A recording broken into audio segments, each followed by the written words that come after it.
Hello, I'm Junkyard Rat. Welcome to the Junkyard Rat Show. Today, live from the fentanyl capital of the world, beautiful San Francisco, California. And my guest today is comedian Duante Barnett. How you doing, Duante? It's Dante, but everybody calls me Duante. I knew you were going to do that. I knew. Yeah, I did it on purpose. I was watching your videos earlier.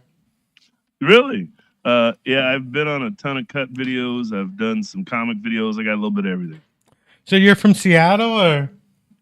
Yep, born and raised. I'm based out of Seattle. I've done comedy from Canada down to San Diego, over to Vegas, up to Boise. So everything on the West Coast. I'm heading to Hawaii for Halloween, so I'll probably do a couple shows while I'm down there as well. Yeah, I saw that you're doing Henry, Savage Henry. Yes. Yes, I'll be in Eureka and what's the other? Savage Henry's in Humboldt. I'm joining my friends Jackie Pearl, Tommy. I can't think of Tommy's last name, but Jacob Blazer, Jimmy Minivez. They're doing a whole tour, and I had a couple days off, and I've worked with a lot of them before and brought them up. I was like, hey, I can join you for 2. I can't do the whole tour. I work for the Mariners. I do stats for like professional sports, so the Kraken, the Storm, the Washington Huskies, the Mariners. I've actually got a Mariners game today. That's why I asked how much time we needed, because I got to leave at 3:45. Oh, but you weren't in the game yesterday, were you? Or No, they were in Anaheim yesterday. because I'm an Angels fan, and I hate the Mariners. Fuck the Angels. You know that the Mariners GM used to be our GM. It's you can have him back. He's a piece of shit. Oh no, he left town. He told us we were the worst thing ever. You know, and I'm just happy. I'm happy the Mariners don't win anything. I don't like them at all. You know, because of that guy. I don't like him. They're win our friendship. We can't be friends no more, man. You can't be bad mouthing my Mariners. Well, I know you work for them, but still, I'm an Angels fan. Like the Mariners. I mean, I've been to Seattle 3 times, and it's always been like a hot wave. It's always been really hot down there when I show up. Yeah, it's different. I love it here. I'm born and raised. I'm a Mariners fan. I'm a Seattle fan, so it's a little different. We're probably going to end up signing Shohei Ohtani next year. So you think so? Yes. You got Nintendo money still, don't you? I'm just saying. They say we're the best market for him. He likes him. He can get to Japan faster. Ichiro's here. There's a large Japanese market, and we got money to spend. No, but do the Mariners, are they still owned by Nintendo, or? Yes, they are. So yeah, you should be their front runner. But I hate to say this about Ohtani, but Ohtani chose us. He didn't get drafted. Ohtani decided he wanted to be an Angel. So I think if we make it to the playoffs, we should keep him and stuff. Do you like the hat they use for the home run? The what? The hat the Angels use for home runs? I don't even watch. I don't really watch. But you keep stats and you don't even watch? It's work. If I'm not at work, I don't do work. You know what I mean? Like, but you don't do it during the games. You're not like Oh, okay. I thought you kept stats. Oh, you're like a Moneyball person. Is that it? Or? No, I'm live TV production. So I'm sitting there in the stands not in the stands, but in the press box with the TV guys talking shit, writing down, giving them info, telling them what to look up, what they're looking up, get them information to feed to the TV or radio broadcast. So if I'm not at a game working, I'm usually not watching a game. On Saturday night, I heard like a pissed off Giants fan. He went to the game and the Giants only got 1 hit, and he was upset because he thought he was gonna see a no-hitter. He was upset that his own team got a hit at the end. He was really upset over it. He's like, they just ruined the game for me. I almost got to see a no-hitter. I think fans are a little fanatical. Yeah, they're crazy. I've had a talk with guys. I do, I'm a stats guy, obviously, but I've talked to people and they have an idea what a game should be or how guys should hit. And I'm like, can you even hit a 65-mile-an-hour fastball, let alone 97? Like, I think the expectations a lot of people have on athletes when they can't even do the sport themselves are ludicrous. Not me. I can throw 40 miles an hour. I used to do it I used to win prizes in those games that you had to guess your speed by a couple miles. And I was so bad, I would throw it 40 on the clock. I always win. It was embarrassing. It was embarrassing though.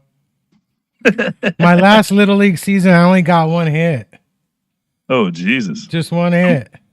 I'm sorry. We'll leave that alone. That's a Hey that's a man, bad little league season. you can't be good at everything, can you? Yeah. I guess you're just a sexy bitch, and that's where the line stops. I got you, big guy. I used to play Little League because I liked the uniforms. I mean, baseball was okay, but you know, I couldn't. I used to play catcher. They made me play catcher. They ruined my knees too. I should sue Little League Baseball. One time, my brother actually umpired one of my games, and he struck me out. He called me on strikes, and we haven't talked since that day. I'm a referee. I used to ref a lot more. I don't really ref anymore because I don't need the money and I don't like the abuse. But it's gonna happen, buddy. Somebody's got to strike you out. That is true. Actually, my producer said you booked her on a comedy show a couple of years ago. They did possibly. I did a ton of online stuff. They've probably seen me before. I've done a ton of shit since we've come out of the pandemic. I've been focusing on being a producer again. Yeah, you have a couple of shows going. It's dating with disabilities or? So I do Dating with Disabilities, the podcast. We haven't had Autistic Artists in a couple months, but we need to do it again. We've been staying consistent with Dating with Disabilities. I produce 3 live comedy shows a month, and produce 4 open mics, a weekly open mic a month. So I'm doing like 8 engagements without even doing anything for me, right? Well, I'm on SSI and I need to get laid, so I need some advice. What'd you say? I'm on SSI. I need some advice. I should be on the show. I need advice. You're disabled? I'm disabled. Oh, definitely. We're getting you on the show. So we don't give you advice. We just talk about kind of like what people's disabilities are. It's not a dating show. How they deal with it. How they navigate dating with it. Some of their stories. I'll give you an example. We have a guy coming on this weekend, Jerry. I met Jerry actually because I work at the Climate Pledge Arena for the Kraken, and I seen him. He's in a wheelchair, so I said, "Oh, you're disabled. I got a podcast for you."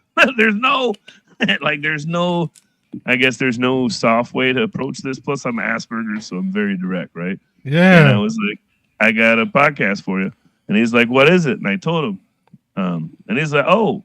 Am I allowed to cuss and stuff on here? I should ask that. You can say what you want. This is a podcast. We're not over the air, so So for one of the first, he's like, "Hell yeah, I got a ton of stuff to talk about." Like women always think because I'm in a wheelchair, my dick don't work, and I was like, "Hey man, slow down. I don't need to know all that. Save it for the show, right?" Like, but those are the things we got to talk about. Not so much got to talk about, but I don't think people talk about the idea of.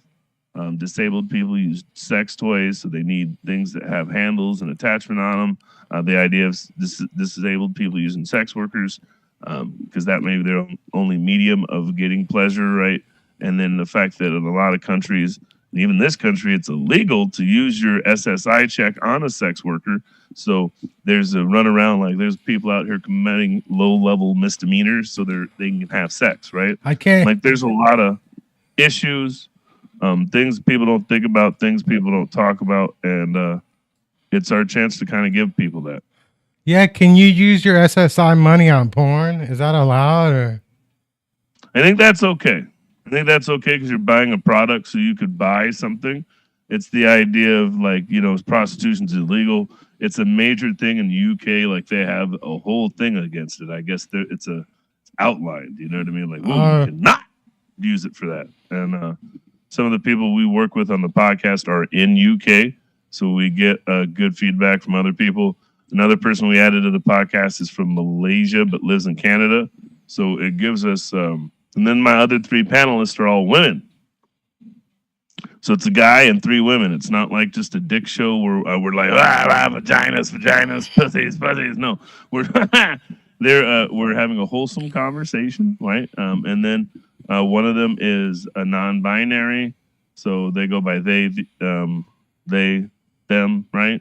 And so it's been a learning lesson for me on how to address people, how to talk to people, even some of these ideas of like the one person we interviewed, Juliana Hang.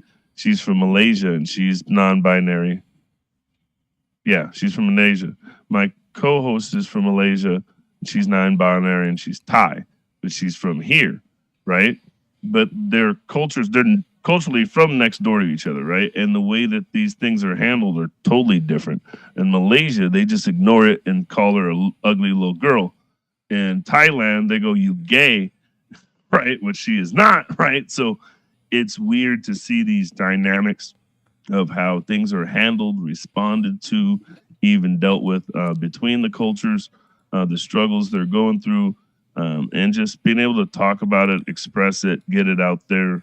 But what does non-binary mean? Like, I mean, for simple, can you explain the terms non-binary, pansexual? No, I cannot. I am not one of them. No, non-binary means that like if I think they're hot or I like them, I'll sleep with them. Pansexual. No, that is not it at all. They are not on the code. So what they're saying is they're gender neutral, or they're both. My thing is, I was thinking about who is bisexual, and I'm thinking you need to have sex to be bisexual. Like we can call ourselves, I'm gay, I'm straight, but really we got to break it down. Like you could be no sexual. I don't get laid. Bisexual means hey, I might be having sex with women and men the same night. You know, I mean, we really got to break these terms down. People think, well, I had sex with a man one time, I'm bisexual for life. But bisexual is something you got to keep working at, you know? I don't know. I'm not bisexual. That's the biggest thing I've learned from this show. And I guess that'll be my biggest piece of advice to most people when I talk to them is I no longer comment or guide, right? Or even really give guidelines to those things I don't represent because I don't understand. Well, you know what I find? Yeah, it's like, but really, I'm trying to figure out the different terms, what they really mean. Like, so non-binary means like, you know, we hit it off. We could sleep together. It doesn't matter what you are. Is that what non-binary means, or? It might not. Yeah, and I think you're missing the point. Non-binary has nothing to do with their sexuality. It has to do with their gender. Oh, but okay. So you're saying okay. So yeah, it's good. Oh, I understand now. So basically, what they're saying has nothing to do with you. It's how they identify. Oh, okay. So they don't identify as neither a man nor a woman, or they may identify as both, depending on what day it is. Now, I don't like the thing that they're letting teenagers change their sex. I do think you should be at least 18 years old to make that decision. That one I'll kind of agree with. Yeah, I mean, I think because a lot of people switch back later on, so we should kind of. I mean, if you're not allowed to buy weed until you're 21, really, you shouldn't be able to change your sex until you're 21. No tobacco, no changing sex, no weed, no alcohol. I guess my biggest thing is I try not to. If it ain't me, I don't really worry about it. I guess that's the best answer. Like, yeah, I think we focus a lot on. As far as protecting the children, yes. Unless you're an adult, you can't make an adult decision until you're an adult, right? The problem I have with that, though, is we send kids at 18 to the Army, to the Navy, to places where I don't think they're safe anyway. So I would argue to push that back to 21 as well. If you can't drink, you shouldn't be going to fucking kill people, right? That is true. That is true. So, as far as the whole sexuality, honestly, I don't give a fuck. And here's why. As a black man, I got more shit to worry about than what you want to do with or without your penis and who you want to do it with. Right? That And is true. so for me it's a little bit different. Now, the thing that upsets me is that black people think I'm white when I'm Latino. And I always wonder, like, what is it about me that they can't see my Latino, it's white. It's called white passing. Well, Maybe you don't have an accent. my first language was Spanish. I was born in Chile in South America. So I always found it fascinating that a lot of people don't even realize that I'm actually fluent in Spanish. Like, but yeah, people like categorize me as white, and I'm probably like white Latino. But I always thought like, hey, well, why can't I be Latino? Huh? Unless I need a job, then I'll be white. But I'm on SSI, so I'm on SSI. I'm okay to be Latino in America. I don't need to get a job, I guess. Hey, you don't have to worry about it. You don't have to face the line, right? So, what other show you got on you're producing? What'd you say? You're producing other shows? Yeah, so I do 3 monthly comedy shows. One at Jules Mays in Georgetown. We got a whole weekend I'm doing in our black community called the Central District. I just had somebody message and say they can't do the show, so now I got to find somebody to fill their spot. But life of a producer, right? But Yeah, it's hard to book shows, it's not just hard to book shows; it's hard to deal with the politics, right? Like everybody wants to get booked, but then they'll drop your show to do another show, and everybody wants to kiss ass here. You'll pay them, but they'll drop your show to get a show where they're not paid. Like I don't. I'm over it. I'm 7 seconds from quitting, but I'm also 7 minutes from being successful. So you got to find a happy medium. Yeah, It's like I messed up years ago. Back when Hassan Minaj used to live in Sacramento, he actually booked me for a show, but I canceled because I got booked on a San Jose Improv show, and now I regret it. I should have gone on Hassan's show instead. I had no clue Hassan was gonna blow up. I don't think anybody's gonna regret missing my shows. I get 30 people, maybe 25, 30 people. It's a small little environment. It's something to have fun with. So I do them. We do them. It's not, and nobody's making $1 million off of my show. People are having a good time. I might make 50, 60 bucks. But it's not about the money. If it was about the money, everybody be doing it. If you can find a way to be successful and have fun without making millions of dollars, oh yay! But it's You already make the Moneyball money and stuff. there's Yeah. no real money in entertainment. Do you get- do you do shows in Canada too? Do you go to Vancouver? I've done a couple shows in Vancouver. I have not really gotten paid for them. I mean, I've gotten drinks and maybe the driving back and forth, but I don't try to get paid because then I'd have to have a working visa when I go to Vancouver, Oh right? yeah. And That'd they would be illegal if I was going and getting paid, right? So they would pay you in euros. You wouldn't want that. yeah, you get paid. It's not euros. It's Canadian dollar, I think, but it's still it's not worth as much. I'll tell you. I think it's 70 cents on a dollar for every 10 they give you. It's like 7 American. So do you work for the Seahawks too, or do you work for the Seahawks, or? I have not worked for the Seahawks. I worked for Monday Night Football 1 week. That was cool. I've done a ton of Husky games. I've got a Mariners game today, tomorrow, and the next. I'm doing the All-Star baseball game. I'm doing part of that. So when they do the Black College game on Friday, I'll be helping out with that, and then on the Saturday I'll be helping out with the Celebrity All-Star game, and the futures game, all the future pros or whatever. I hate the Huskies. What'd you say? I hate Washington. You hate Washington? Yeah, I went to Fresno State. You took our coach. You almost took our quarterback too. He came from Washington, and he was gonna go, and then there was a riot, and he said, "No, I'll stay at Fresno for the year." But you took our coach. What's up with that? Oh, I don't know. It happens. You guys have never been that good. The Bulldogs have never won a national championship. Well, Right. hey, that isn't what we didn't win one in football, but we have won a baseball national championship. We did win a baseball national championship and a softball one. Nobody cares. Nobody cares about baseball. But that national championship Washington won, and you kind of won it. You didn't win it. You know, you win it. You didn't win it.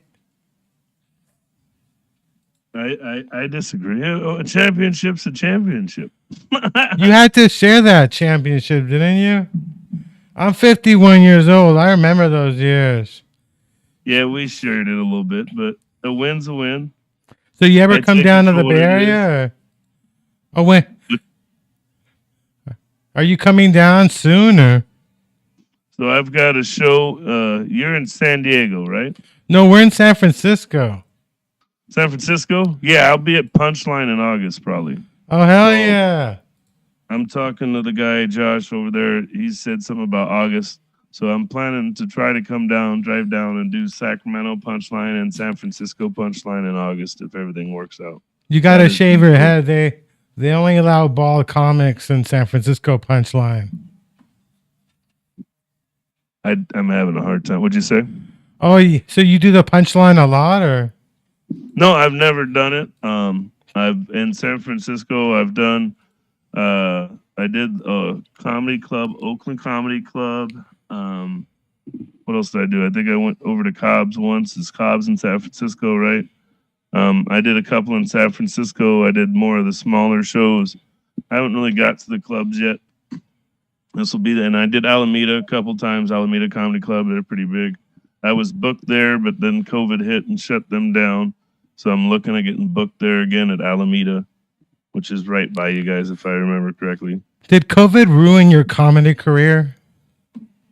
Actually, I think it was the other way around for me. COVID made mine better. So most comics weren't really doing Zoom, right? Yeah. And most comics were afraid to get online and do comedy shows. And so I really wasn't. I didn't really give a shit. I was like, I'll give it a try. Let's do this. And so I really made probably not only a name for myself as a comedian, but a name for myself as a producer because I was just doing a shit ton of shows. I think I was producing anywhere from about, I'd say, 5 or 6 shows a month online. Have you done the Best of SF comedy or? Done what? The Best of SF? The best. I'm not from San Francisco, so no. Oh, no, they do a Zoom show every Sunday, the Best of SF comedy. I know what you mean, but I don't live down there. The only time I go down and do comedy there, I usually book with some friends and have something lined up and do some smaller shows. I've done some of the bigger comedy clubs, but we're worried about. I'd rather get $75 and get paid and do somebody's show for 25, 30 minutes than go hope to do a comedy club for 5 or 10. That's what I'm saying. People need to get paid, you know? Comedy should be about getting paid and stuff. Yeah, you booked my producer on a Zoom show a couple of years ago. She said she was the funniest thing ever. So she said, "On a what?" You booked my producer on a Zoom show a couple of years ago. Oh. She says she was like the funniest thing ever. That there's no way. I did that. There's no way you wouldn't remember her. Her name is like Jen. I don't like Zoom comedy shows. It's hard for me to pay attention for 2 hours. Well, that's the thing is they shouldn't be 2 hours. I try to make my comedy shows an hour. Oh yeah. That is the hour to hour and a half at most, and that is the limit. If you do that, you'll have a better response. Nobody's going to be able to sit there and sit still and be quiet for 2 hours. You don't even do that at a movie theater. I mean, you might, but you usually get up, you'll go grab a drink, you'll do something. Yeah, these movies are way too long. Like I can't hold on without peeing for 3 hours, you know? They should give us a bucket so we could pee in the theater, you know, so we can watch the movie. Maybe. So you smoke a lot of weed, or Yes, daily. what's your favorite weed? Whatever I have. I'm not a what's the word? I'm not a gourmet smoker, right? I'm not one of these new retail smokers. I'm old school, so I get it straight from the store. So I'm not going to a store and having some guy named Duncan with a shitty haircut tell me about weed. So you go to dispensaries down there? Or? Not at all. I go to my buddy who grows it and get it straight from the guy. I actually went to like a weed festival in Seattle like maybe 5 years ago. It was hella boring. Like it was really damn boring. I regret even going there. They wouldn't let you sell weed. It's a weed festival, but nobody could sell it. It was dumb, you know? Oh, you must be talking about Hempfest? Hempfest. I went to Hempfest, yeah. So how long ago was it you went to this? I think it was like 5-7 years ago. It was a while back. Yeah, so it's not like a weed. It's just like they give away stuff, right? And it's the weed culture. It's not a weed festival. It's a weed cultural event. So it's a little bit different. That's the best way I can put it, I guess, is it's just a weed culture event. It's not like they're trying to sell weed, whereas now there's dispensaries. But the thing is everybody was always selling weed at Hempfest. It was like the local hangout. You get stoned on Pier 70, buy some cookies, get some weed, buy a brownie from a guy with dreads. You know what I mean? Hit somebody's bong. It's more, they give out more weed than you could probably buy anyways. They're always throwing weed out at 420 and on the stage, and Woody Harrelson's usually there, yada, yada, yada, yada. Yeah, I remember my friend lives in Vancouver, Washington, it's near Portland. But I was there visiting him when they first legalized marijuana in Washington, and the eighths were like $120 for an eighth. It was ridiculously priced. You know, it's like that in Vegas. Out here, it's different. I think if you want a decent eighth, it's like $40 like it used to be. If you want the best eighth, it could be 60 to 80, like you said. It just depends, right, on what you want quality wise. I can't imagine spending that kind of money on weed. You know what I mean? Like, Yeah, it was incredibly expensive and stuff. It was like, I can't either. I don't even like, I used to buy weed at dispensaries back when there was a medical marijuana, but now the prices are just, they're like $60 eighths. It's crazy. You can buy them from on the street for like $10 an eighth. depends. No, that's horrible weed. I forget you're in California. You still get the shit with seeds and stems sometimes, right? I bought a pound for $25. Right. I swear to God, some guy was selling $50 pounds because there's just so much weed out here in the Bay Area, and he said, "I'll give you two for 75," and my friend bought one for 50, so I threw in 25. But yeah, I got a $25 pound and stuff. I'm balling now. How much seeds were in that? Was it like half seeds, a third seeds? Like, I don't know. I like smoking seeds. It reminds me of roasting chestnuts. It really, I used to smoke weed with a lot of seeds. I didn't care, but then somebody told me I keep smelling seeds. I was like, there's seeds in there, but I don't know. It's like I didn't even realize that there were trimmers. I didn't realize people actually cut the weed. I thought weed is just weed, right? You know, I've been smoking weed. When I started smoking weed, I used to just ask for weed. You know, who's got weed? Who's got weed? Now it's got names, it's got numbers, it's got everything. You know, it's too complicated. Yeah, when we were kids, there's maybe like 10 names of weed: perp, blueberry, bubblegum, hash, Alaskan thunderfuck. Alaskan Man, Thunderfuck. I haven't heard that one in a while. I love that stuff. right now there's 700 million names for weed. There's Obama weed. There's Donald Trump weed. There's Henry Eisenhower weed. There's George Washington weed. There's weed from everybody's name and strain. There's the autistic weed, where when you smoke it, you don't know how to talk to pretty girls, right? A friend of mine loves smoking Obama runts, but she's white, and I keep telling her, I don't know if you're allowed to buy Obama runts. You know, people might think you're racist. Maybe. I swear, she keeps telling everybody she loves Obama runts. I'm like, keep that in the down low, son. They might look at you racist and stuff. Hey, as long as she's happy, she's enjoying what she's got, that's all that matters. I can't tell the difference between the runts this, runts that. I don't know at all. Yeah, I don't know any of this stuff. It's too complicated from concentrate. And now you got mushrooms coming in like wildfire. Are you into mushrooms? I've tried them.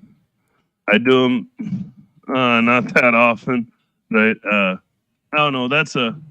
I don't believe in going for rides that you can't control, right?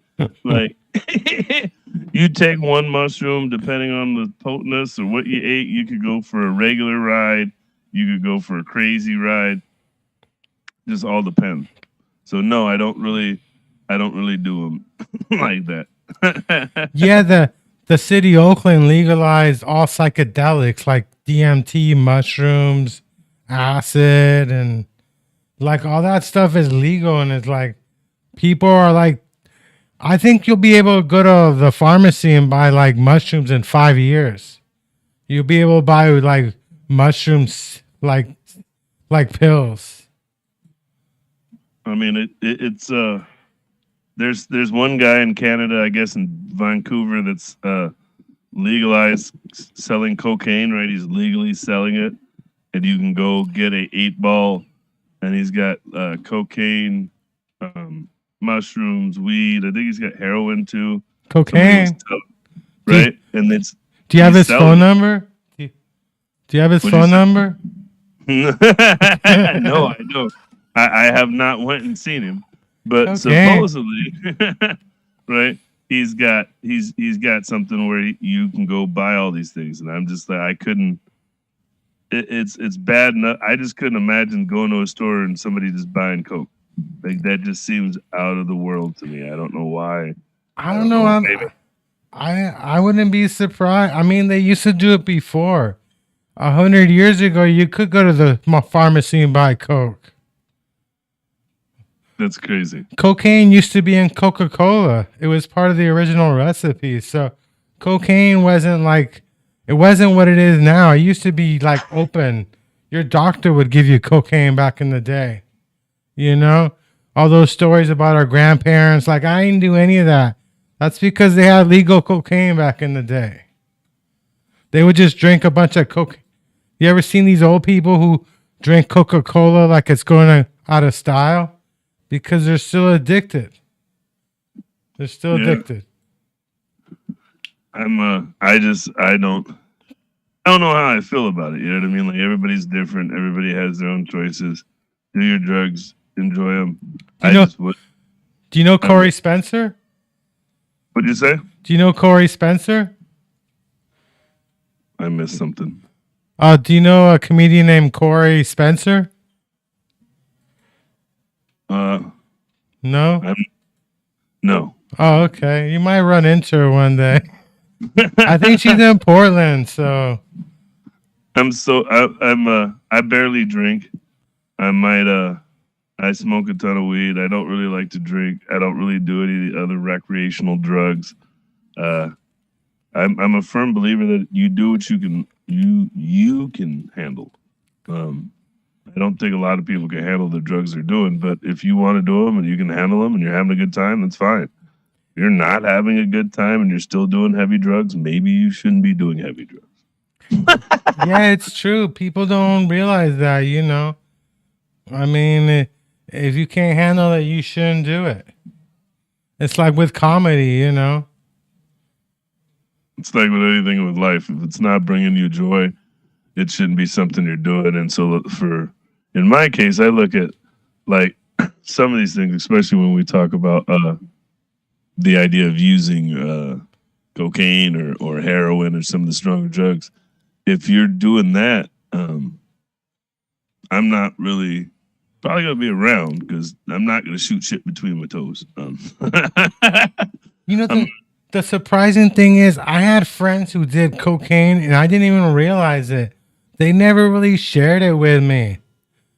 I yeah, had I had one friend who was really into cocaine, but people assume I was on coke too. But I'm like, he never gave me any coke. You know, people don't share drugs with you. It's crazy, I selfish think bastards. I think that's the other part to it too. Is I'm not really into drug culture, right? Like I smoke a ton of weed, but I'm not really into it. So a lot of people won't share what they're doing, or even let you know, or even let you privy to what they're doing. You just get used to the telltale signs of somebody sniffling all night, or the guy that's can't seem to control himself after a while, or depending on the drug, the warning signs, right? When they're on stage and they're incoherent and they're not really able to do their material, and they're like, oh, I did shrooms today, which is cool. I mean, if you want to do that, I've done a show where you did shrooms and then did your set and then you were done. I don't really get that fucked up. I don't think I took enough. Like I had a buzz, whatever, but I'm not. I don't know. At 41, a father trying to do things professionally, I'm not that experimental with my drug use anymore. My first time taking mushrooms, I ended up in like a boardroom in heaven. I was up there talking to people. It was really weird. Like I can't really explain it. I've never like reached that before. It was the craziest thing. But yeah, I was like in a boardroom up there. I didn't see Jesus, but I talked to people about what my life was about, what I'm supposed to be doing. Hey, as long as you had a good time, that is all that matters. It was fun. I think another time I was on mushrooms, I was actually in college, and I was in a dorm with kitchens, and somebody burnt food, and there was a fire alarm, and everybody had to go outside during the fire alarm. But I just stood in my window watching people. I never even left because I was on mushrooms. It was, yeah. I think we kind of skipped all that drug phase. I think the younger people, I think college now is like a big time drug thing, but I don't know. I think when I was in college, it wasn't, people were on drugs, but it wasn't like that much, you know? Oh, everybody's doing it. These kids are doing shrooms. They're doing acid. They're doing cocaine. They're they're popping Adderalls. They're doing Molly. Right. Oh, yeah. These I work at Seattle U, and I don't see a lot of drug use. And I'm not saying I see it, but it's evident. You know what I mean? They know what's going on. Most of the kids that work in our program are the Indian descent, right? Oh, yeah. I don't know why. Almost every kid that works in our program is Indian. We don't have any non-Indian, but they need money, right? They're here. Their parents are already paying for them to be here, so they need more income, right? They need disposable money, right? So I don't think these are the kids that are the ones doing drugs, right? I know they're not, right? But I walk around campus and I see the kids with the blue hair and they're going to rave parties and they're going to EDM and they're the shit they're listening to. And yeah, you see it. When I worked at the clubs and bounced, it was a ton of these 23 and unders with a ton of drugs and a ton of money, and especially with the boom of what was it when GameStop boomed and everybody made a shit ton of money and all this. Oh yeah, There's the GameStop, yeah. a ton of young people that have money that they didn't plan for, and they just have disposable income, and they're doing whatever they want. That sounds like what we should all be doing, really. Isn't that what you do in college? I do wish I had taken college more seriously, you know. If I do have one regret is I didn't graduate.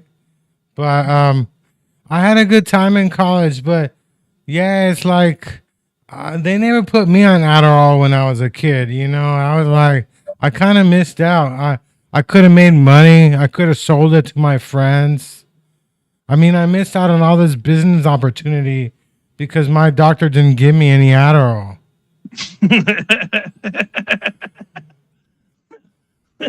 Finals week, you would have made a killing, right? $50 a pill. I would have I would have never sold it. I would have just given it away to people, like. But yeah, I don't understand. Adderall is like crazy. I mean, I did some stuff a couple of times. I had a friend that was like, he was like he was a crank dealer back in the day. He had a bunch of crank, and I would do a couple of lines, and I would actually write a whole book, just on on one sitting. And he caught me sneaking his crank, and he threw me out. And I think he saved me from going down the dark hole of addiction. Yeah, you wouldn't be here right now. You'd have wrote 2 million books, but you definitely wouldn't be here. Yeah, I mean, I was friends with a drug dealer just because they had drugs. That's the first sign of addiction. They don't tell you that. Like, if you're hanging out with drug dealers because they got drugs and you hate them, I think you're addicted. That's sign number one. Oh yeah, I know a lot of people. So I had an interesting weekend. I hung out at a bar 2 weekends in a row. Once I was dressed up after a show, and then the week before last, I was just in sweats and t-shirt and wasn't dressed up. And the first week I was hanging out with the group, like you said, and everybody was hanging out with the local drug dealer, and he was buying all the rounds and buying all the shots, right? And it was like, you guys don't even like this guy. You just want to hang out and get fucked up for free, right? And I think that's the moniker, the lifestyle. That's when you know your things are getting bad, is when you're more worried about feeding your high than who you're hanging out with or what you're doing. You're not making decisions for yourself. He's like, come on, let's go. We're all rolling out. And they're like, okay, we're all going. Well, what if you wanted to stay? What if you were having a good conversation? What if you were mid-conversation? What if you want to go home? Right? Like, as I sit in my house that's full of laundry and video games and Legos, right? I'd rather be this guy than the guy that's partying and out. And like you said, there's a level to that, right? I don't know. It's called Vegas. You do it for a couple of days, you come back. What'd you say? It's called like going to Vegas. Yeah, drugs. I mean, like in San Francisco right now, it looks like everybody's on drugs. You look out here, there's people on drugs everywhere. And it's like, it's crazy how openly we do it out here. I mean, they give out crack pipes. They give you needles. They give you all the stuff you need to do drugs. But if you need a bong to smoke weed, you got to buy that, You need rolling papers. You got to buy the rolling papers. But you want to smoke some crack, you need some aluminum foil, we'll give you that stuff, It's kind of sad. It's how can I put this?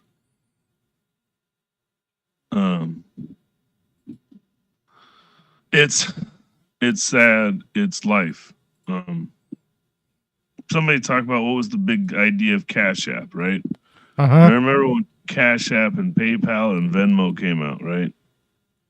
Somebody warned me and said it's the rich trying to control the poor, And I was like, what do you mean? They're like, eventually the federal government's going to start taxing Cash App, right? Like you're not going to be able to send all this money, right? Well, then you think about it. At 3%, right? Or 1.5%, if you want your money right now, that's not even what you get in a savings account a month, right? Mm-hmm. Rich people wire billions and millions of dollars for 20, 30 bucks, Mm-hmm. right? The percentages are skewed, right? So we were given something in a medium to move cash, but now they're going to track it pretty soon. They're going to be, making you pay taxes on your Cash App and your Venmo income, right? Like they're tracking everything you're doing. And what I'm getting at is sometimes when things are easily available to you, it's because they're not good for you. Yeah, my New Year's resolution was not to buy porn. I decided that I'm going to stop buying porn. I'm going to take all the money I used to spend on OnlyFans and just get hookers instead. I wouldn't say that, but I would say go on vacations and go explore shit, right?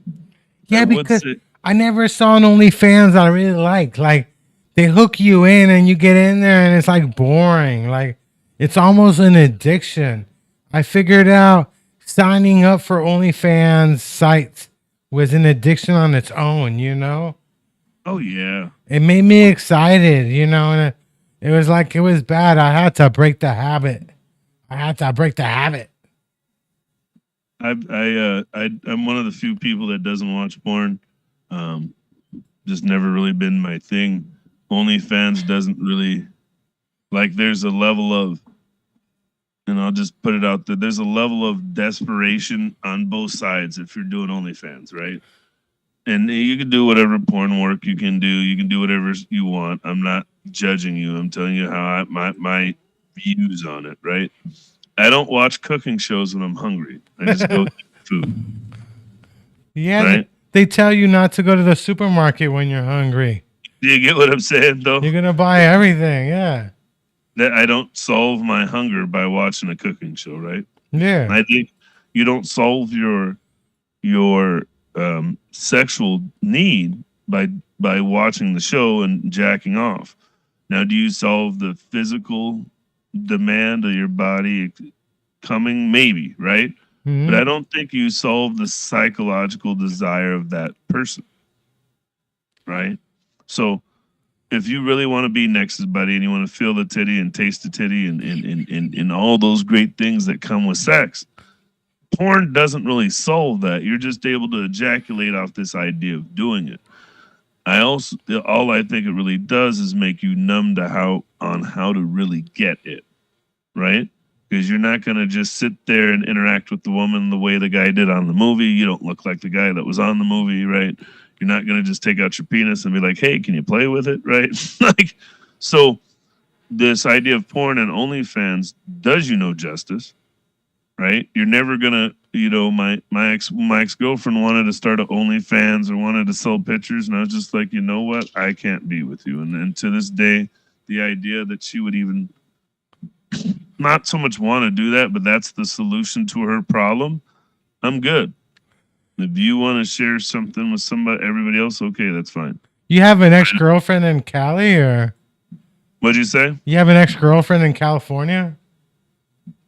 I had a smoking girlfriend that lived in California, yes. Oh, because I saw a Facebook post you put up, like you broke up with her or something a year ago. Or... Yep. Almost a year. It'll be a year in August. And it was a realization that, if somebody wants something, they get it, right? Women want to do whatever, they'll get it, right? Yeah. But the biggest thing is you got to be with somebody who matches your energy. If you're going to be with somebody that wants to sell their body and you're not okay with it, then don't be okay with it and don't be with them. There's no shame in that, right? There's no shame in me not wanting to be. If you want to do that, that's what you want to do. I don't want to be with somebody who wants to do that. That's my right. Well, right. The real value of Twitter is porn. Like, you can't have porn on Facebook or Instagram or even TikTok. But that's why Elon Musk bought Twitter, because he knows as long as porn is there, people are still gonna go to it. Sometimes. You know, Not this guy. we're like 2 blocks from Twitter headquarters here. We're right next to Twitter headquarters. Where Elon Musk is, we're right next door to the Twitter headquarters. I have no clue. I don't. That's just not my thing. I think the closest I've gotten is I find myself watching thick girls on Instagram, their reels, and going, oh, they're thick. But I don't want to sit there and see them naked. And if they were naked, I don't know if I'd want to watch the video so much. So you're into thick women, or? Oh, definitely. I'm a large man. You got to be 200 pounds almost to ride this ride. I'm over 200. Like, I can't remember the last time I was 200. I think I might have been a teenager or something. I've been over 200 like the last 35 years or something. Well, you don't have to worry about riding this ride. I don't go that way, Chris. I'm 51. Hell no. We got to do a lot of mushrooms to do that stuff. We'll do some DMT. Nope. I'm a straight male. Oh, women only. Women only. So you like Seattle? Do you like being in Seattle, or? What'd you say? Do you like living in Seattle? I don't think honestly, I want to move. I want to move to Hawaii or maybe Hawaii. But I think wherever you are is where you are. Hawaii. You want to move to Hawaii? Have you been to Hawaii a lot, or? Yeah, I've been to Hawaii 5 or 6 times. I'm going again for Halloween. I love Hawaii. You're going to Halloween? You're going to Hawaii for Halloween? Yeah, they celebrate Halloween all month. I'll be there the 7 days before and until the day after or something like that. But it's a party down there.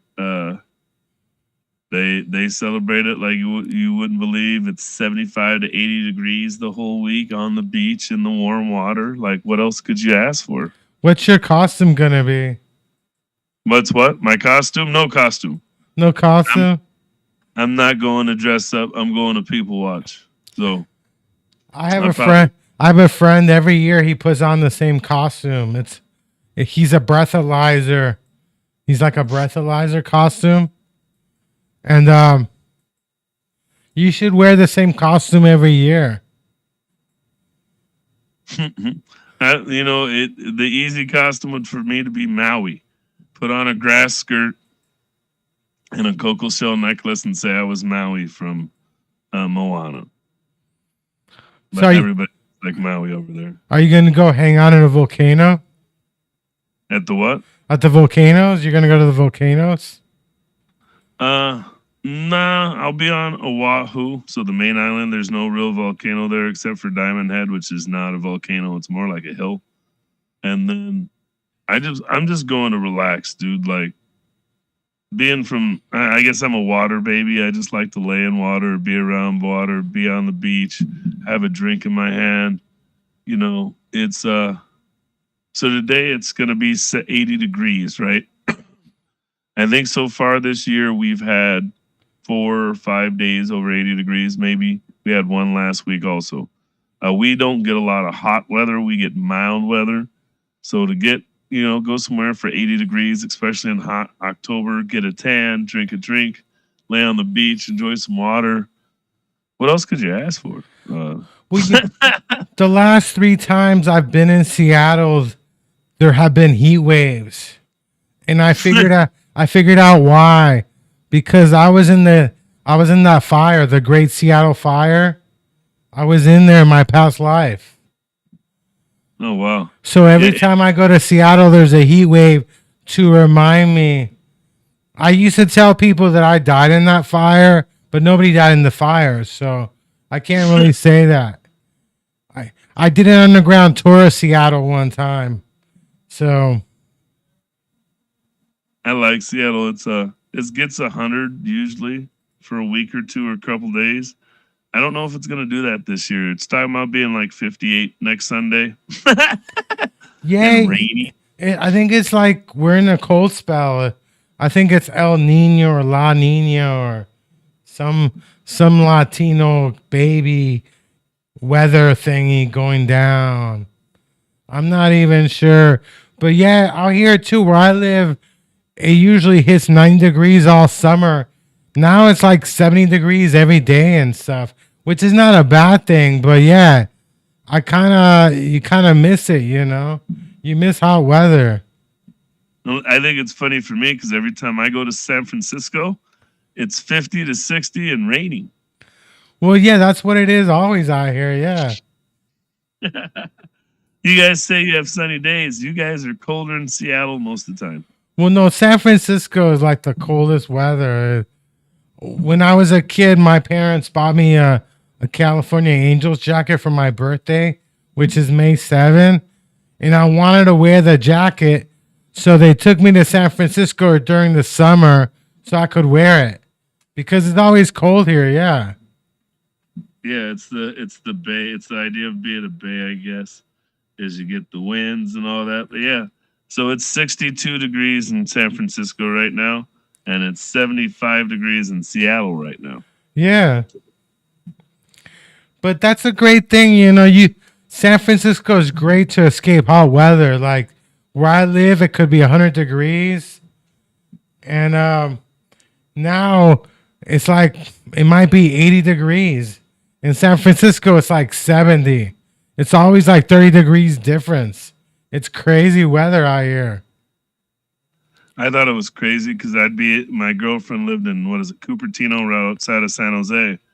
And you're only about an hour away, but it would be 85 degrees in Cupertino and hot. And we'd get to fucking the bay. And like you said, it'd be 20 degrees lighter. Yeah. I grew up near Cupertino. I grew up in that area in Silicon Valley. That's where I'm from. Yeah, I didn't like it out there. I was like the only black person. Oh, yeah. Yeah. Especially Cupertino. That's all techie money and stuff. Yeah, you got to move to other places in the Bay Area. No, I don't want it. It was, I think back on it. I don't think I liked that part of California. I don't know. Like LA.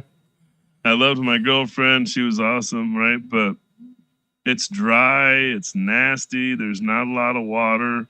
There's not really much to do, right? Like I remember we'd have to drive half hour to get to a real park or find something to do. Like it's just, I don't know. I see why people drink wine and get drunk all the time. Like there's being from Seattle, right? Like on an average weekend, you go like literally get on a boat, go kayak, barbecue, you do something outdoors. White, black, Native American, it don't matter what culture you're in. If you're in Seattle, Washington State, you have a day off and it's not raining, you go outside and do something. Every day is not raining in Cupertino. And there's nowhere to go kayaking. There's nowhere to go swimming. If somebody doesn't have a pool, you're not getting wet. You know what I mean? Like those are all things to me that didn't make sense. And so I think that was the hard part, or the thing I didn't like about California is if you're not rich, or you don't know somebody who's rich, you ain't gonna have shit to do. Yeah, I get it because, I was born the year of the rat. I'm a water rat though. And yeah, there's no beaches nearby. Like you would have to go to Santa Cruz, which is like an hour and a half away. Yeah, there's not much to do. We got water parks though. You can go to water park, but yeah, the Bay Area, you got to make your own fun, That's why everybody's high because we're all stuck inside, watching TV, looking on the internet. There's nothing fun to do. San Francisco is crazy scary these days, And if we went for weed, we would have like a real problem. I think weed kind of mellows everybody out. And that's what I would agree with is, going to San Francisco with my girlfriend, we'd go to the Banya, Archimedes Banya, right? Uh-huh. It's this naked spa you can go to, co-ed naked spa. And For one, it was kind of weird because you could tell a lot of sex industry people went there, right? So there's the gray area. Everybody's just hanging out to see people naked, right? And then the same people are seeing you naked every week, right? And then the other part was is right outside, less than a half mile away, was the homeless encampment. And that shit was crazy. It was right next to the recycling plant slash garbage place. And I was like, what's stopping somebody from stealing you and raping you in the fucking, you know what I mean? Like, ooh, this is not safe. And I've never felt such a dichotomy of both wealth and poorness at the same time. Yeah, it's true. Like there is a big difference out here. Like you can't, everything's so expensive. But so your girlfriend wanted to do OnlyFans, but then you would end up like a nudist spas and stuff in the city. It seemed like you were already entrenched in that culture. Living in what? It seemed like you were really entrenched in that culture at all. If you were like, you were hanging out at spas, that's where there's a big porn industry out here. That's where they all go. I didn't know that. I didn't know that until I got there, right? I didn't know that was her life, not mine. So how did you meet her? Well, what I mean by that is when you date somebody, you go hang out with them, you go see what they're doing. They recommend stuff, you go do what they're doing. I didn't know about those things or what they were until I got there. And I was like, oh, so you like to go to this place a lot. Oh, this is where you hang out a lot. Oh, okay. Right? Like those are things you learn about. I'm from Seattle. We don't have a damn porn industry out here. We don't even know. They might steal the women to take down to the porn industry from here, but we don't produce it here, right? So there's a lot of I guess I'm a prude. I'm naive, right? The funny thing is that a lot of Playboy used to get a lot of their women from Vancouver, from Canada. A lot of the Playboy women used to come out of Vancouver. Yeah, they travel down. Yeah. And so when you're, a lot of times like I'm a prude, I'll say it. She used to tell everybody I was a square, whatever. I'm not mad. I really don't give a shit, right? So, but it was funny because I'd never been around a lot of these things. I'd never experienced any of them. Didn't want to, never had, right? I didn't either.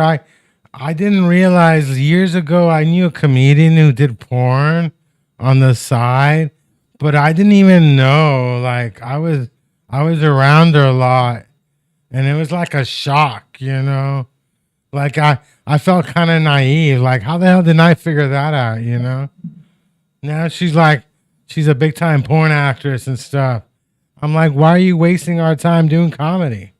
Why not just get nude for us, Yeah, some people want to be about things more than their body. Yeah. I mean, that's the thing I figured out that it's taken me a long time to figure that out, but you could be married to the same woman for years. She could totally change her look and you wouldn't even recognize her. Like women have it like that where they could just change who they look like, and men don't got it like that. If I wanted to hide who I was, I wouldn't even know what to do. Like how would I go by changing my look? But it's weird like that. It's definitely different.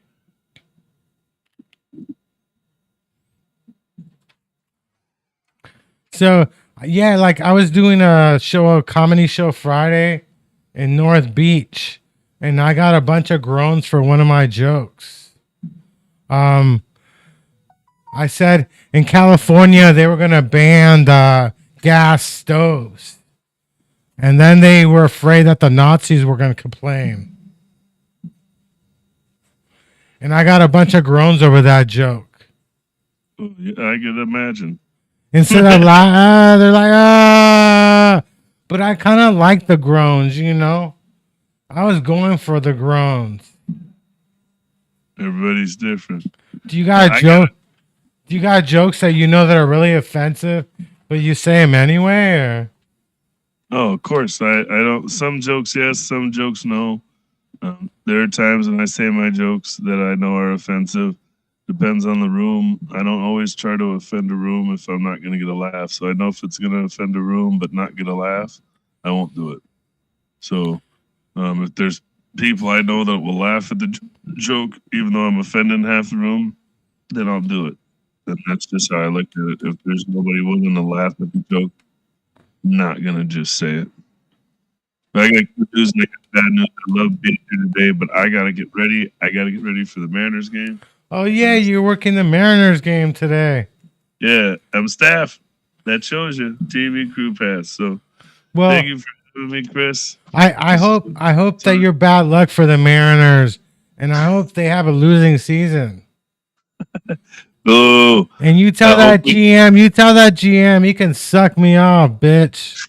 Fuck that guy. Tell Jerry that I work. What's his name? DePerdio? What the hell was that guy's name, man? I work right next to Jerry. I will walk. Yeah, you go tell him. You go tell him.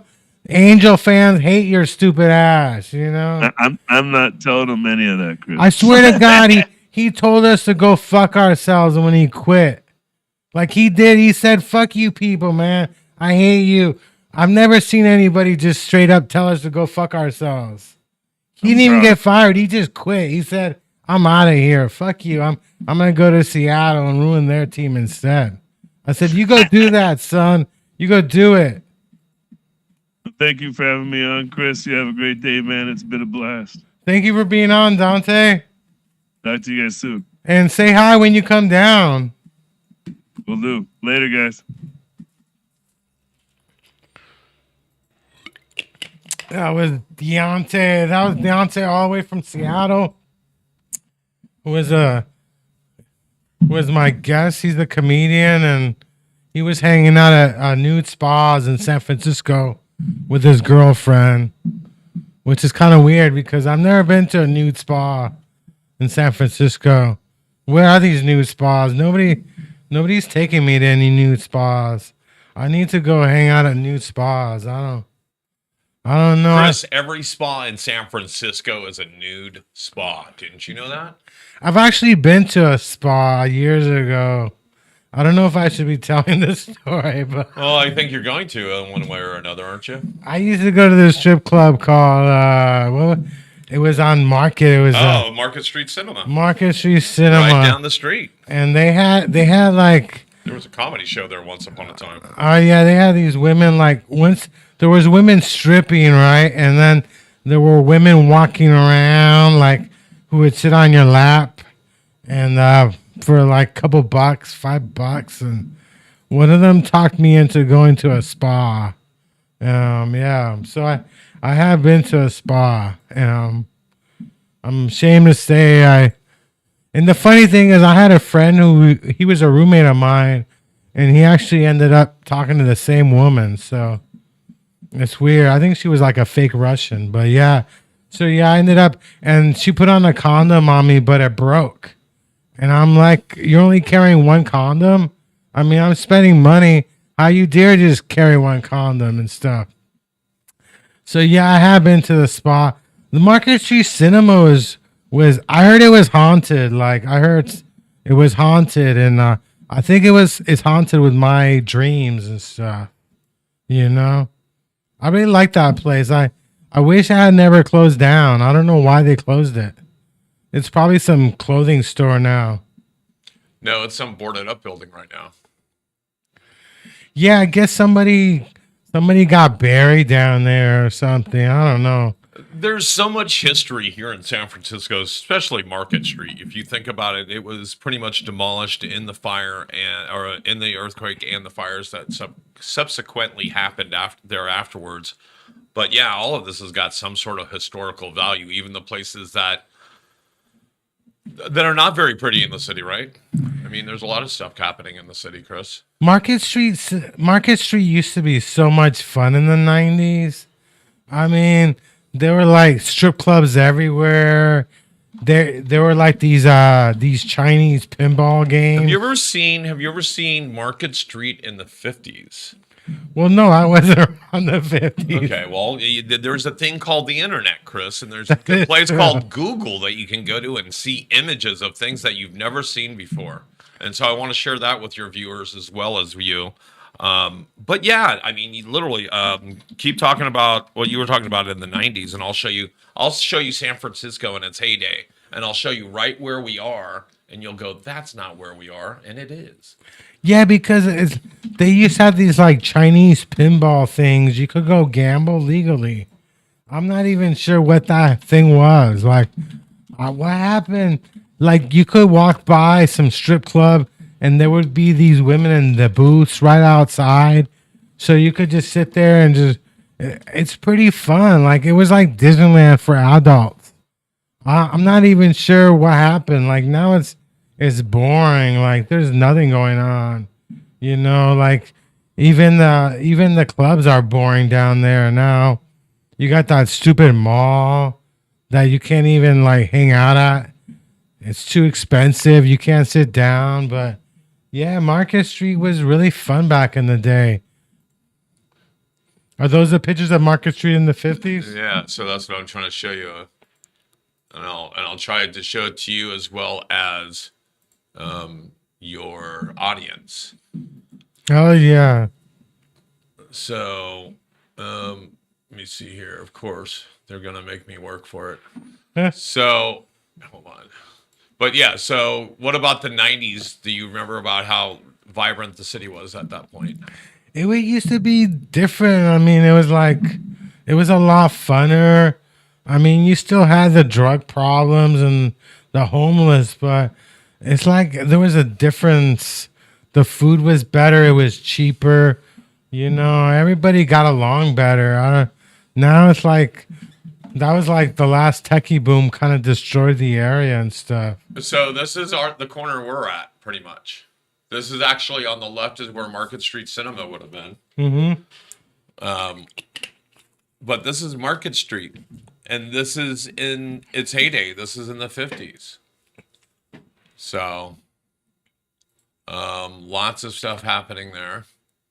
Let me see here, as well as this. Here's another view. So there's the Paramount Theater. Look at all the neon. The Embassy Hotel right there on the right.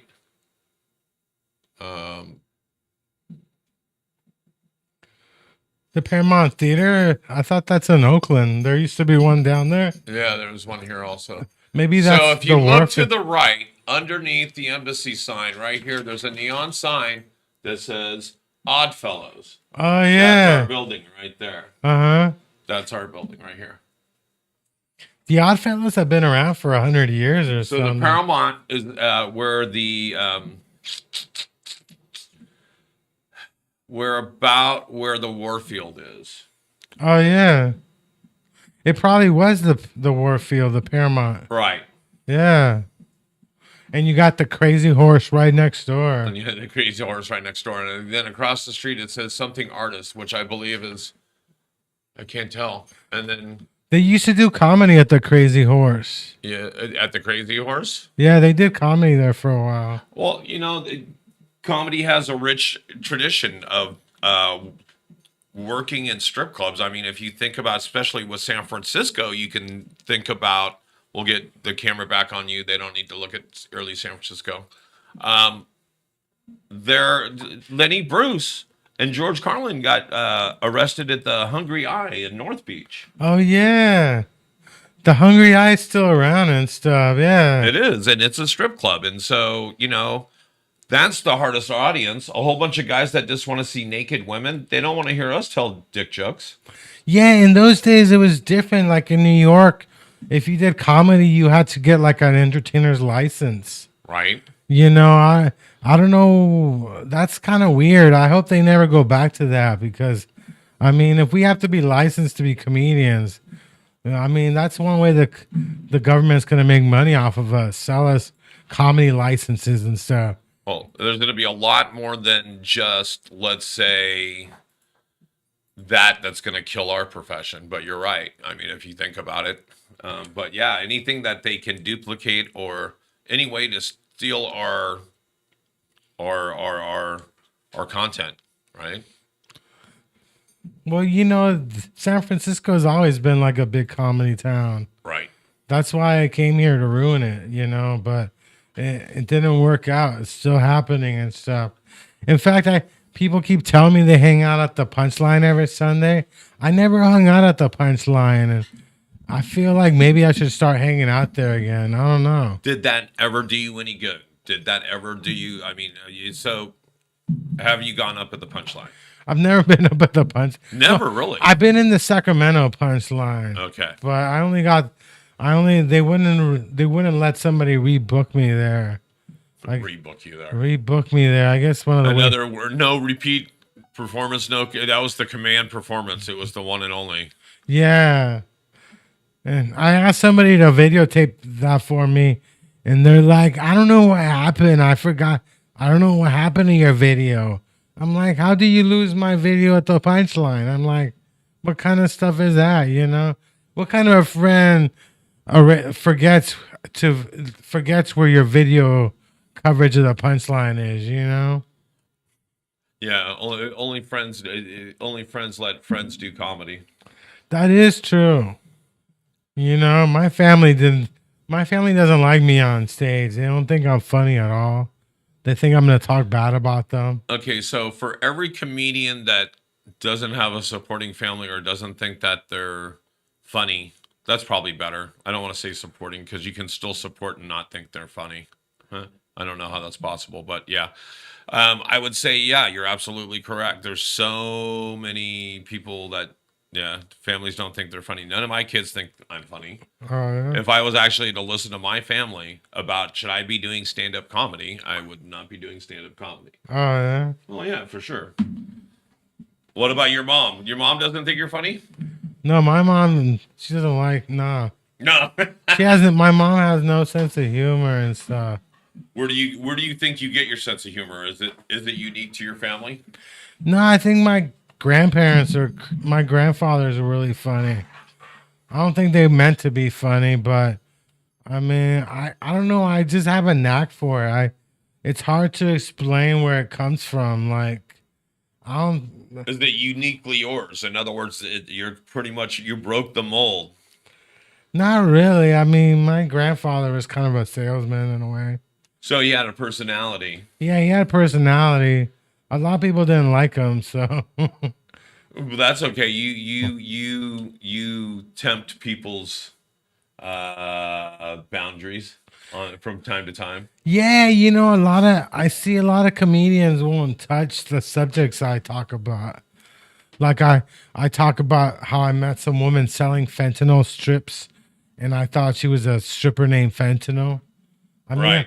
A lot of comedians won't go near fentanyl jokes, They won't go near anything. Like, I touch all those subjects because I figured out you really never know. Until you try the joke, you never know if it's going to work or not. Right. In case you guys hear any background noise, that's just the station dog going and trying to play tug of war with us. He's bringing us toys. How is the dog? He's doing good, man. He's just wants to play, and it's not time to play. But he thinks every time. He's like a teenager. Okay, so you wanted to see a picture of, this is a unique one. This is the Warfield. Okay, so there's the Warfield, and to the right is the crest. The crest is what you call the crazy horse.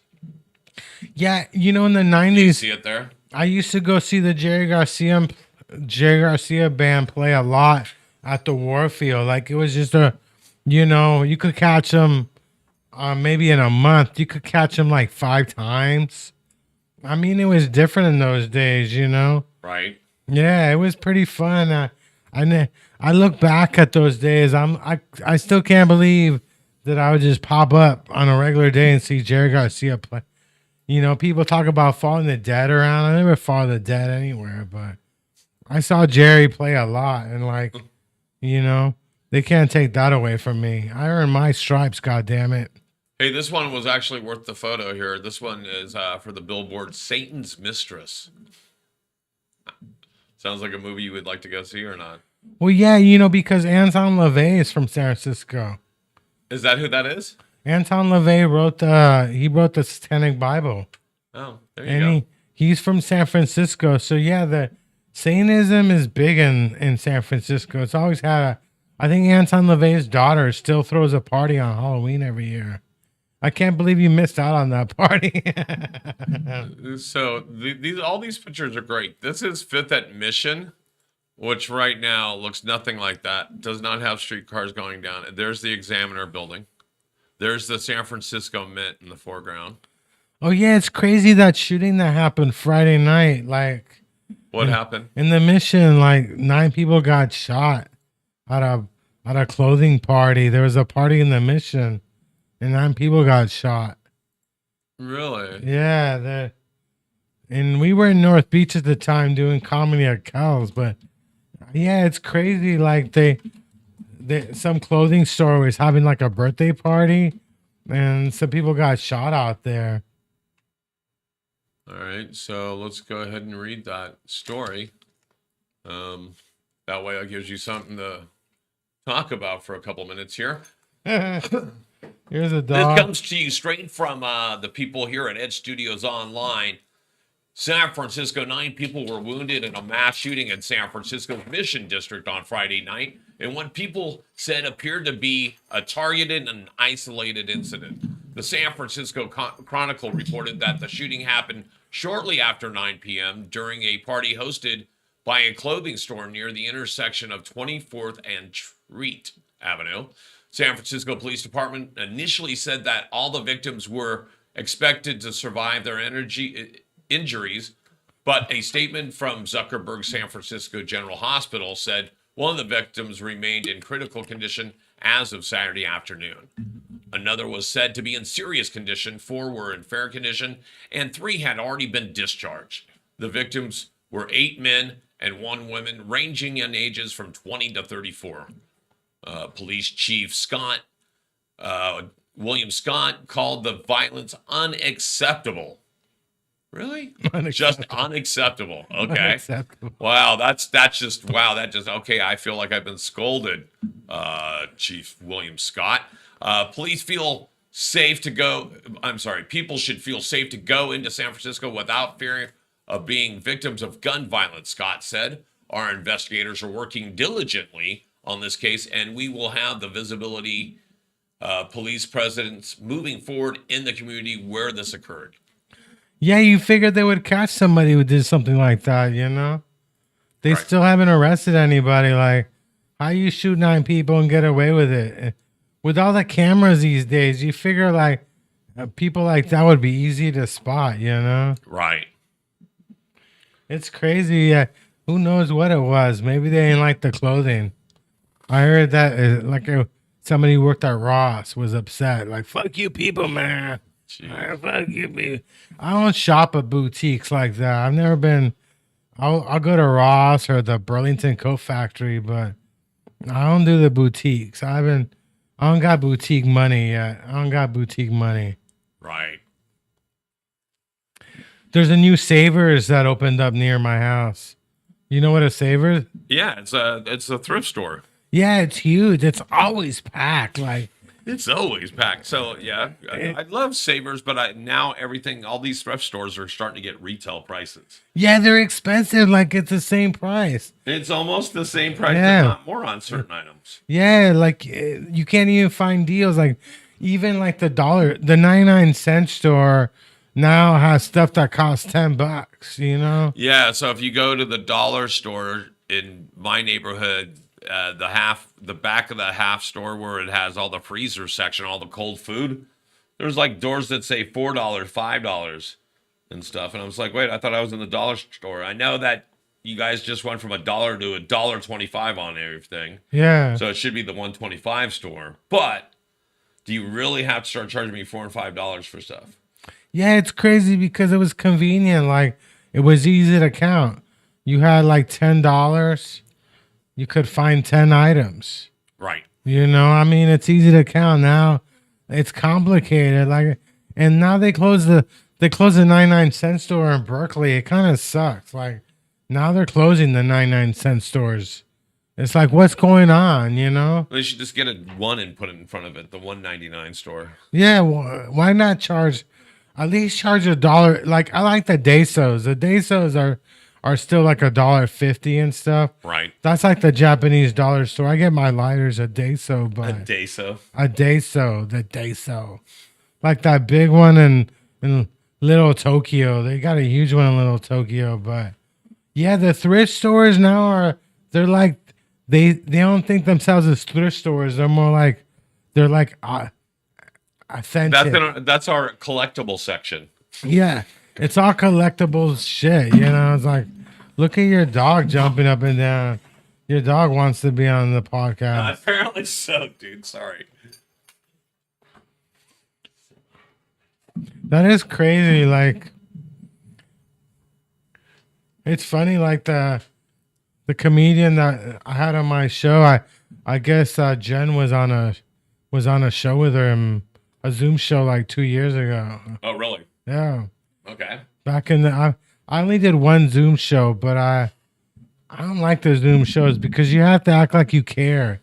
You have to like sit there in front of a camera and like fake laugh at a bunch of jokes.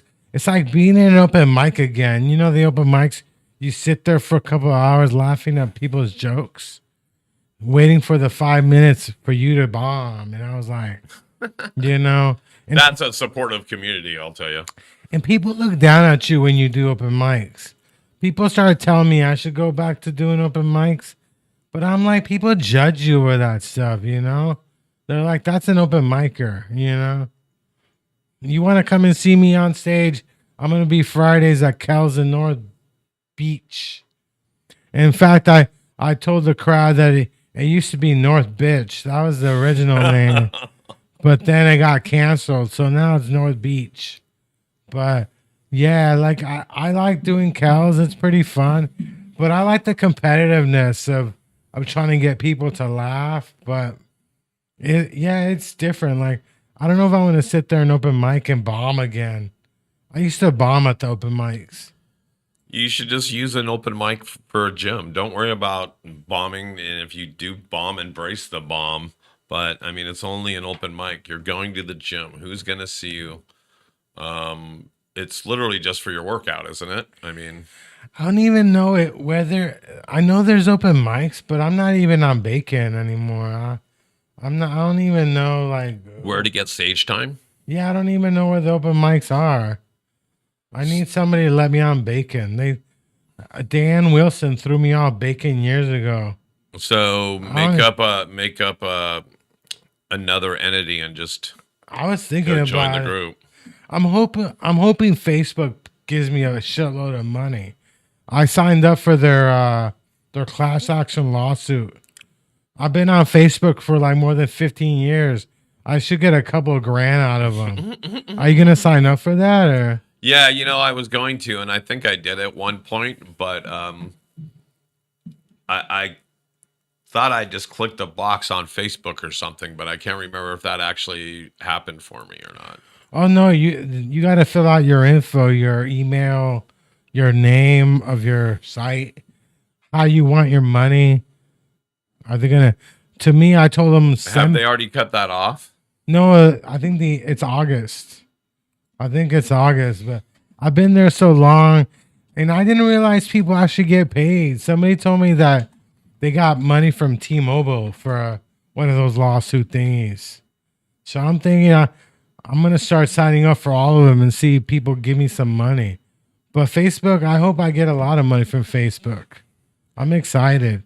They owe me a shitload of money. So how to apply for your share of Facebook's $725 million. Mm-hmm. How do I apply for the settlement? How do I claim money under the Facebook settlement? Go to the claim website, fill out your claim, or else print out the claim, mail it into the address. I wonder how much we got. I guess I bet you it's going to be based on how many people file, right?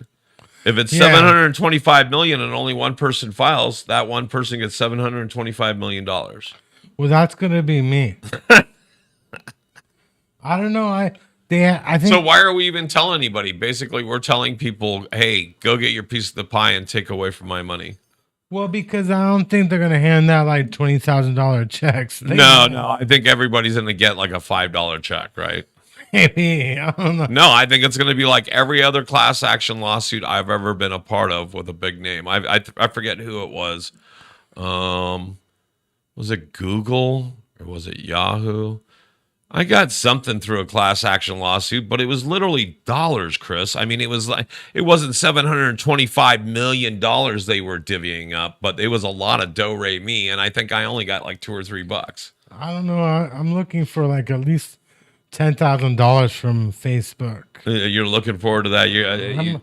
I'm looking for them to buy me a new house. You'd be happy if they bought you a new sack of pot. I know. I've been in Facebook more than 15 years. I mean, because I just celebrated my 14th anniversary on Twitter, and I started on Facebook like at least 3-4 years before Twitter and stuff. So they better if they don't give me money, they're right down the street. I might just go bug them and stuff. Like I might just go, I don't like that Zuckerberg hospital. I don't like that one. So that used to be Mercy in San Francisco, right? Or it used to be it used to be San Francisco General, basically. I refused to go there. My friend was in there for a month. He got stabbed.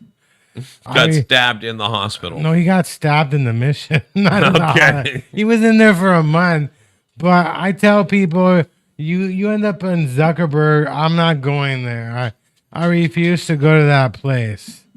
I don't like that place at all.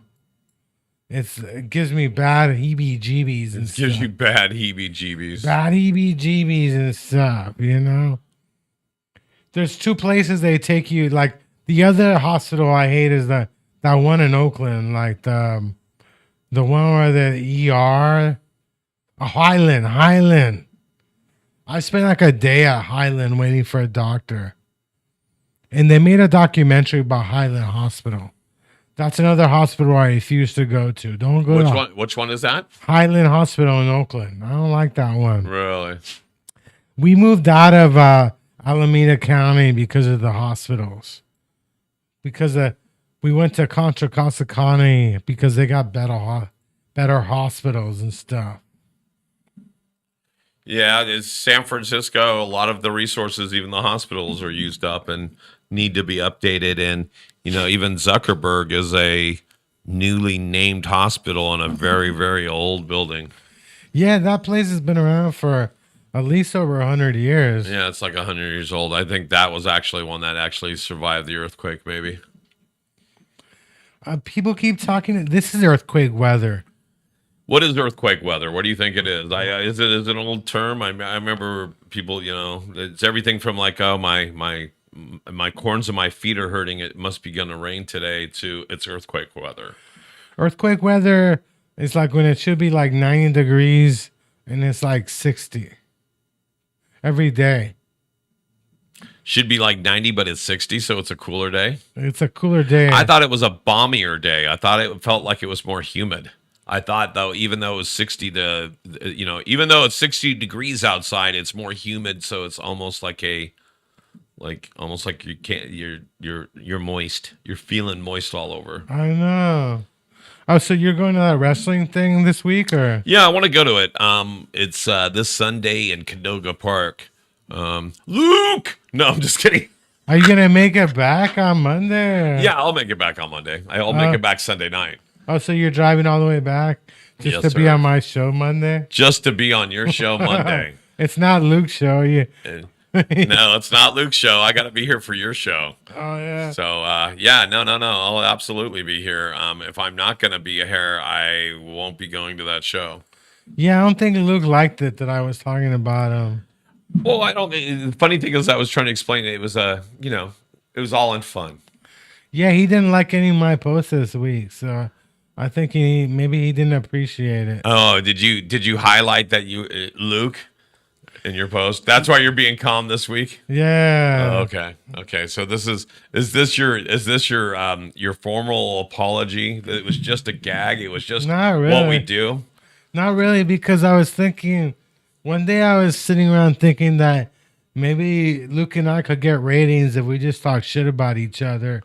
And people, like in wrestling where you act like you hate each other. Right. But I don't think Luke would go for it, though. No, I mean he would definitely have to know that it's really just for the promotion of it all, right? It's just a gag, bro. And then when he got mad with what's his name, then I thought I don't know if he has a sense of humor about shit like that. Yeah. I think everybody has their own unique sense of humor, and ours is different than a lot.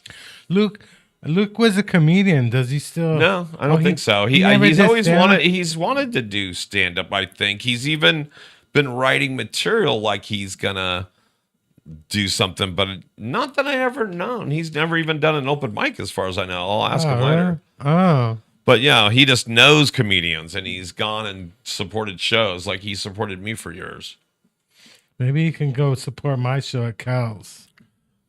Every Sunday? No, Saturday? No, it's Friday. In fact, the great thing at Cal's, there's only one bathroom. It's downstairs, and there's a woman that went down to use the bathroom, and I told her, "Hey, we're having a comedy show at 8 p.m." And she's like, "How many women are going to be on the comedy show?" And I'm like, "Just one." And she didn't come back. I was like, "Oh man." Well, when they say that, you say how many women can you bring into this venue that will do comedy? Because the percentage of women that do comedy in San Francisco, I mean, every demographic, every area is different, and even in San Francisco it differs. But there's a good percentage of women now. Yeah, there's a lot of women doing comedy. There's a really good percentage. When I was doing comedy, it only seemed like maybe 10%. Now it's more like 25%.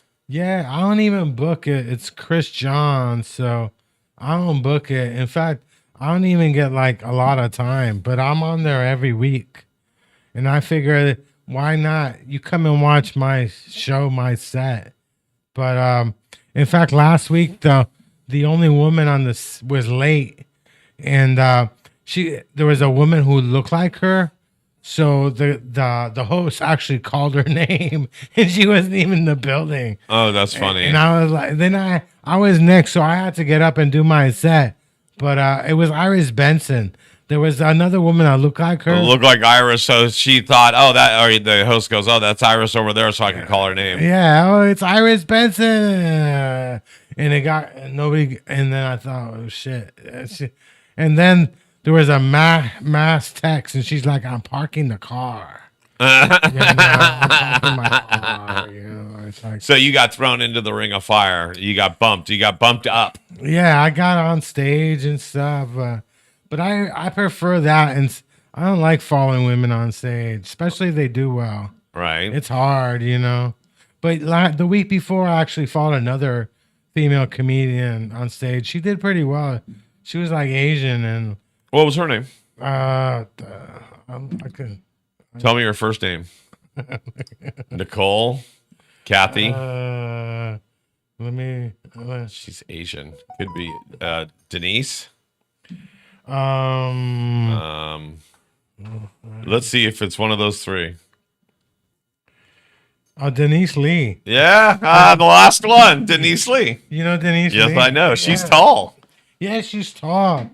And she was wearing like a cutoff. Oh, like a midriff shirt. Yeah, and I thought the whole time I thought it was. Hey, if you got the belly for it, you might as well do it. We ain't doing it. You and I are not wearing one of those shirts. And the whole time I couldn't figure out if she was showing off her belly button or she wasn't, because I was sitting there and I followed her on stage, and I kept talking about how I don't know if I saw her belly button, and then I threatened to show off my belly button to the audience, and at the end I actually did it. But yeah, like, it's weird because I try and ask a lot of these people to be on my show, and I don't even know if my show, if my show was on like at 6 p.m., if I could actually get more people on the show, or people just don't want to do my show because I can't get any of my friends on this damn show.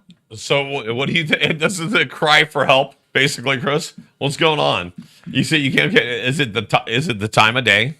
Is it you? It's probably me. Is it the deodorant that you use? Is it sustainability deodorant that doesn't really cover up your real scent? What's going on? It's like the numbers game, I think. It's a numbers game. Like how many people you invite. If you invite 30 people, one of them will show. Yeah, like sometimes I don't even get responses from people. Other times I'm like, I'm working. Other people tell me, yeah, I'll do it like on a Monday on a holiday. But So that's the other thing. Just to let you guys know, we are streaming live here out at Ed Studios in downtown San Francisco. But even if you did a podcast, you don't actually have to do it live. So you could come in here and just record segments and play them back during your live podcast. yeah, somebody told me they'll do it like at 11:30, Right. instead of 1. And then what's his name from Australia? He's like, I'll do it if it's like Saturday morning. I'm like, you're gonna be drunk all day anyway. What's the time difference in Australia anyway? Like, That's a great question. is it like a whole day or is it? I'm like, That's a great question. Let's ask. This is a segment Chris likes to call Let's Ask Surrey. What time is it in Australia, Surrey? It's 17 hours ahead, meaning it's tomorrow morning at 7:45 a.m. you see, in Canberra, Australia. I don't know. Is he in Brisbane or I don't know where he I'm is? just telling you, if you, I'm Andrew Roberts. I don't know where. I think I would love to talk to Andrew Roberts. Haven't talked to that guy in so long, like a decade. Holy smokes. Maybe I'll move the show to Saturday. So Well, at least come down here on a Saturday, record the segment, and play it back during your Monday podcast. I would told them, I'm like, why don't you just get on an airplane and come and see us? You know, why are you bothering with a podcast? Why not just get on the plane? Just get on a plane. Well, I think it's a little expensive. Plus, the flights are pretty long. Yeah, the flights to Australia are like what 20 hours and stuff. Oh my gosh! Here's another part of this segment. How long does it take to fly from San Francisco to Australia, Surrey?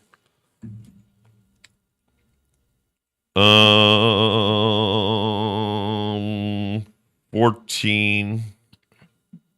San Francisco to Sydney is 14 hours. Yeah, like to Chile, it's about that time. What? 14 hours and 35 minutes. Almost, 15 hours. Yeah, like when I go to Chile, it takes about 14 hours on a plane to get there and stuff. That's long. I don't want to be on a plane long, but I definitely don't want to be on it 14 hours. It's a long time, but like it's like just watching TV. You sleep half the time. They feed you. Well, see, okay, so I don't like planes, and when I travel, I always make sure that I'm really tired or whatever, so that I can try to sleep on the plane. What's the longest you ever flew on a plane? Well, we went from basically Oakland to the Caribbean, but we had to stop in the middle. We went from San Francisco to Chicago, Chicago to Florida, Florida to Puerto Rico, Puerto Rico to the island. Damn, that's like 4 airports. Yeah. And so even though it was a long distance, we only went short distances. The longest distance, I think, was from California to Chicago. Yeah, a lot of my cousins go to Miami. They won't come here, though. They won't come here, but they'll go to Miami and stuff. They won't come and hang out here. They don't like the Bay Area where I'm from in Chile. We get a bad reputation and stuff. Yeah, 14 hours is, especially when you can't even get high. I mean, you can bring a bunch of edibles, but like you can't even bring a vape pen. You can't like break out a vape pen. Like you can't even get through our podcast without itching. Yeah. I need some weed. Like I think about quitting weed once in a while because I do so much of it, but then I don't. But like my whole life is in the middle of weed. Like I go to these weed sessions like 3 times a week. I hang out with my friends who are all high and stuff. Right. And like I quit like last year. I quit for 4 months, In fact, I think I'm going to Chile in October for like 3 weeks. And my mom is like, you can't smoke weed. Like, I'm not crazy enough to show up to a foreign country with weed, but my mom's sister is a pothead, so So it's not legal in Chile? It's not legal. I don't think It's so. not legal. I think it's legal. I think it's legal for medical reasons, but it's not legal. It's not like here, where people end up with a $25 pound and stuff. Right. I don't know, but like, yeah, or the sessions I go to and stuff, but like 3 weeks without weed, I'm thinking, do I start quitting weed beforehand or? I don't think I'm gonna go 3 weeks. Because you're going to be itching so much. What about any kind of, too bad there's not a weed patch, right? In fact, I know where you can buy weed gum. I'm thinking I might show up with a bunch of weed edibles and stuff that look like gummy bears and shit. I don't know. I'll hang out in the tourist section. I'm quite sure I'll be able to find weed if I really wanted to. If I really wanted to find weed, I could find it. Oh, yeah. And you just don't know what it's going to cost you or run you or whatever, right? No, I don't think it's that much. I mean, I don't think it's as big as it is here. But in fact, I was reading a story like one of the cruise ships they're checking everybody for weed now. They got like dogs. They got dogs looking for drugs now, and people are upset. Like you can't be on a cruise high or something. They got dog sniffing. Yeah, Drug sniffing dogs? Yeah. Is what you're saying? I Don't think worry, Ace is right next to you. It's not like he's doing it to you. I think the Carnival cruises, they came out like we're gonna start checking everybody a lot more for weed. And like you're on a fucking cruise in the middle of nowhere. Like why can't you smoke weed, Why couldn't you do that, All these rules and shit. Well, a lot of that's because you're like in international waters or whatever, right? So you don't know if it's what country you're in, basically. I don't even know. I've never been on a cruise. I don't know if I would get seasick or anything. Like, I think a lot of the stuff about cruises I would like, but other stuff I would not like. I wouldn't want to be out in the middle of an ocean on a boat, no matter how big the boat is. We've all seen Titanic, right? And then it'd be cool for the food, the atmosphere, partying, getting away from it all. All those things would be great, but no, I wouldn't want to be on a boat where you don't have, it's not safe enough, and you're out in the middle of nowhere, and yeah. You can visit the Titanic now, the one they used for the movie in Mexico. It's a tourist attraction. You can actually go see it. What's the one they used in the movie that's in Mexico? Is it something underwater? Is it what is it? I don't understand. No, it's like the movie set that they used to film it. Okay. They actually built a replica, like a smaller version of it. And in Mexico, they still got it. So, yeah, you can go visit the Titanic. Oh, that's kind of cool. Yeah. I do think that one guy survived. Like, I think that's a secret to the movie. I don't think he died. Oh, you mean Jack? You mean the one Yeah. Leonardo DiCaprio plays? I don't think Jack died, I don't think Jack died. I think men just couldn't survive that without having people look at them like, you're a coward. You should have gone down in the middle of the ocean. I'm like, why didn't you go down in the middle of the ocean? These days, if it was a Titanic, if it was going down now, it would be totally different. Like, everybody would be trying to get on the damn boat. Like, people wouldn't care, I can't imagine being a billionaire sitting in the Titanic saying, I'm going down with a boat. I'm like, I'm worth $1 billion. What the fuck am I doing in this stupid boat, I could have bought my own boat. This is dumb. But, yeah, every time they bring out the Titanic, I watch it. But that movie is really, like, graphic, like, the whole people floating in the ocean dying. It's like really, I don't know how, because I remember when that movie came out, women went to watch it over and over and over. I mean, how can you watch that movie over and over? It's so goddamn depressing. Like, what is that you see that you love about that movie? Like, people are gonna die over and over. I mean, it's one of the most tragic things to ever happen in the ocean, But people love that fucking movie. I don't even know. it's big time. People love that movie. It's certain movies that just the public loves no matter what. And Titanic, I like that movie, but it's other movies, like there's a lot of movies like that I don't like that the public likes. I always think of Dirty Dancing, but that's just a chick flick. Oh yeah. But you see that on during the holidays, like during the holidays. Why do I feel like I'm talking from Australia all of a sudden? The holidays. From the holidays, you usually see that like 10 times on TNT, and it's like, really, it's not even a holiday film, is it? It's, as far as I know, it's just a film. It's not a holiday film. So Yeah, my favorite Christmas film is called Anna and the Apocalypse. Anna and the Apocalypse. Yeah. It's like a zombie apocalypse Christmas movie. I mean, No, that sounds fun. it's a fun movie. It came out like a year before COVID hit, and you can totally tell like they were expecting COVID to come in. They were kind of warning us, because that's what. Like it was a character in the movie, and enter COVID. Yeah, I think it's in Scotland. The movie's in Scotland, but yeah, like people think COVID is gone, but COVID's gonna make a comeback. I think they're gonna save it for the election. Oh, jeez. All right, Chris, we're getting close. Who did you have on today's show? Tell us about it. Recap today's show, bud.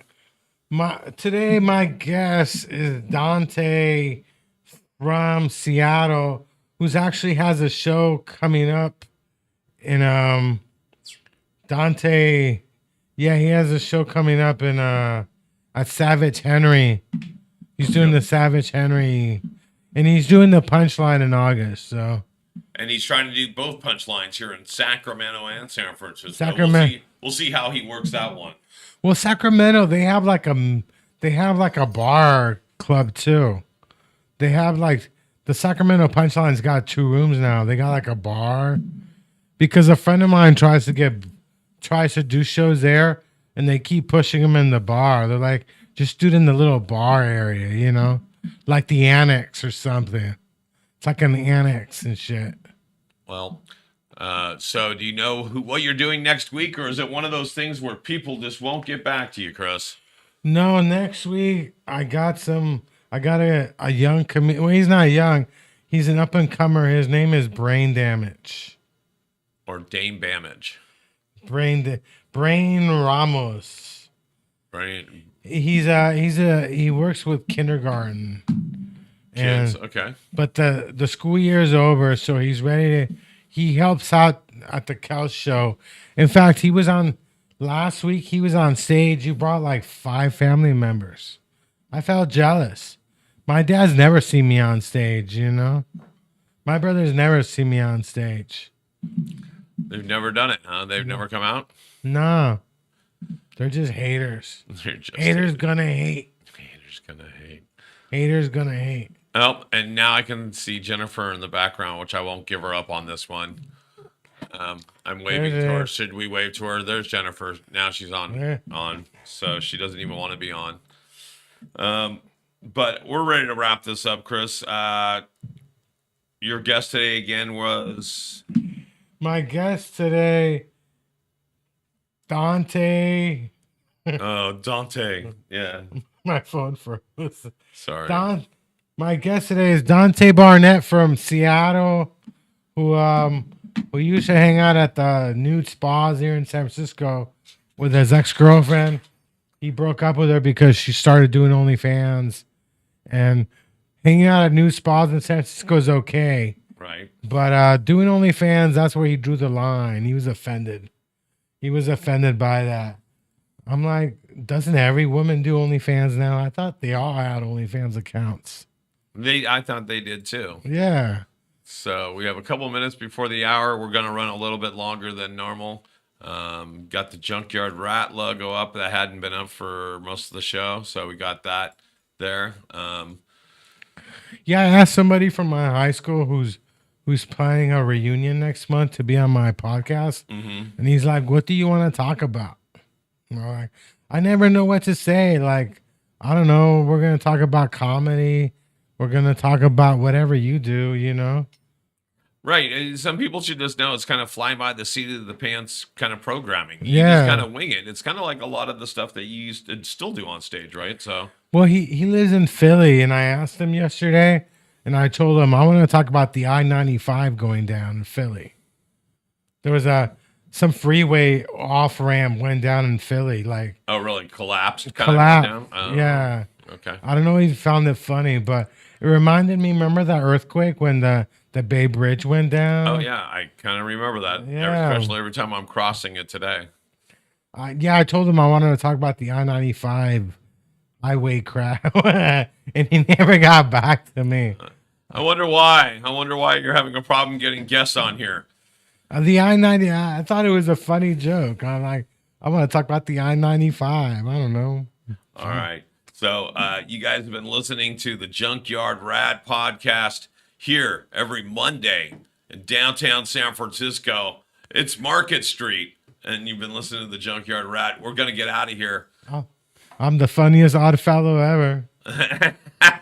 because we're located in the Odd Fellows building. See you guys next week here.